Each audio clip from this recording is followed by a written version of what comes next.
mwaka 2026 nilisema mwaka huu sichekeshi, tutaambiana tu ukweli bana. Kuna wale watu wanangu, nyinyi mnanuka mdomo. Nyinyi watu mnaonuka midomo ni kwamba hamjisikii, hamtambui kama mnanuka midomo, au ni mapuuza mnapuuzia. Na unakuta mtu unakaa mbele ya watu kabisa, unaongea unajiachia, kumbe unanuka mdomo mbaya mbovu. Na mbaya zaidi, watu wanaokuzunguka hawakuambii. Kwa nini unapotoka nyumbani usijiangalie? Kwa nini usijionje? Jinuse. Unakujinusa, unatoa harufu yako kwenye kigani, alafu unanusa. Nanukiaje? How am I smelling? Watu wanaonuka midomo ndio wanaongoza kwa kunongoneza watu. Yaani unakaa unamsogelea mtu unamnongoneza, unajifanya unaishi ya msingi sana. Unajua. Hakuna. Tunawavumilia tu.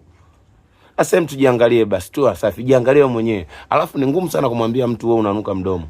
Lakini sasa kupitia video hii jirekebisheni, mnatukwaza.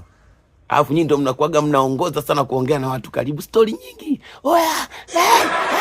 Hakuna. Ashindwe.